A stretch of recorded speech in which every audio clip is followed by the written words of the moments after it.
अपने क्षेत्र की हर खबर सबसे पहले देखने के लिए दुनिया डायरेक्ट हिंदी राष्ट्रीय समाचार को अब आप किसी भी सोशल मीडिया पर फॉलो या सब्सक्राइब कर। विद्युत वितरण खंड 3311 के अधिशासी अभियंता के कार्यालय आए हैं। क्या मामला है?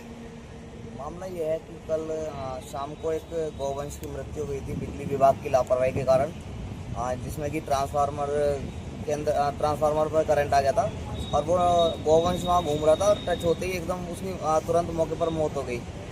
तो हम लोग वहाँ गए, हमने एक्शन साहब को करीब 10 से 15 फ़ोन किए, एसपी साहब को 10-12 फ़ोन किए और करीब ए साहब को फ़ोन करे, लेकिन तीनों में से कोई भी अधिकारी वहाँ मौके पर नहीं पहुँचा। हमने पुलिस को इस बात की सूचना दी थी, हमने एसडीएम मोदी नगर जी से भी बात की थी, एसपी साहब से भी बात की इस विषय में, और हम अब यहाँ बिजली घर में आए और बिजली घर में एक्शन साहब से मिले और उन्होंने पूरा आश्वासन दिया कि जो भी जिम्मेदार है उसके खिलाफ कार्रवाई होगी और कार्रवाई होगी। आपने कल एक मुद्दा उठाया था कि फोन भी नहीं उठ रहे हैं, काफी बिल आने के बाद भी फोन नहीं उठे हैं, क्या ये बात सही है? हाँ बिल्कुल, मेरे पास स्क्रीनशॉट हैं और 10 से 15 फ़ोन मैंने किए हैं। जब हाथ हट गया उसके बाद मैंने एसडीएम मोदी नगर को फ़ोन किए थे, जब जाके उस फ़ोन का रिप्लाई आया।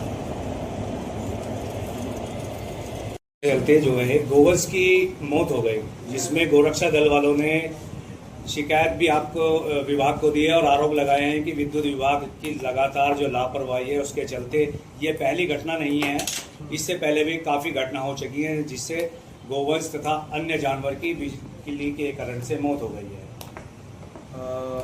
अभी जो हमारे संज्ञान में है घटना, एक तो यही वाला गोवंश वाला घटना है और एक ही इन्होंने कंप्लेन किया था, एक बंदर की डेथ हुई थी और कोई घटना नहीं है। गोवंश वाली घटना की जहाँ तक बात है, इसमें हमने जेई साहब एसडीओ साहब को बताया था और हमें भी नॉलेज में था, और चूँकि हमारे विद्युत संबंधी फॉल्ट संबंधी और भी शिकायत हमारे जेई साहब एसडीओ साहब को करने होते हैं, है ना।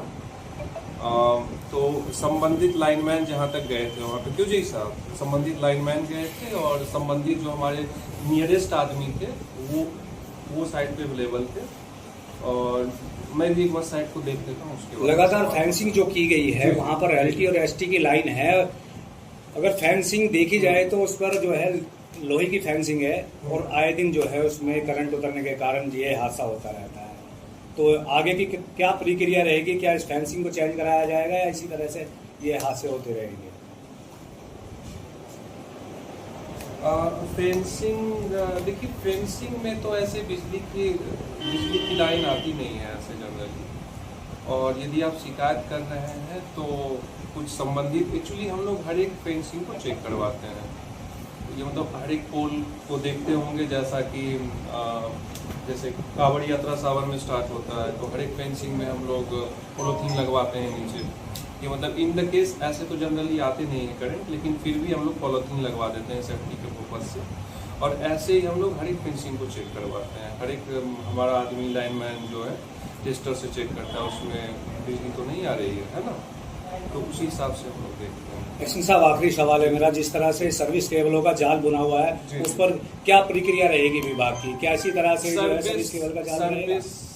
सर्विस केबल की जाल की बात जहाँ तक कर रहे हैं, मोस्टली जो एलटी लाइन के काम थे उसको आरडीएसएस योजना में काफ़ी लिया गया था, और उसके बाद बिजनेस प्लान 24-25 और 25-26 में काफ़ी लिया गया, और जो बच गए हैं बिजनेस प्लान 26-27 में लिया गया है, और जहाँ तक है इसको हम लोग मिनिमाइज करने की कोशिश कर रहे हैं। ठीक है।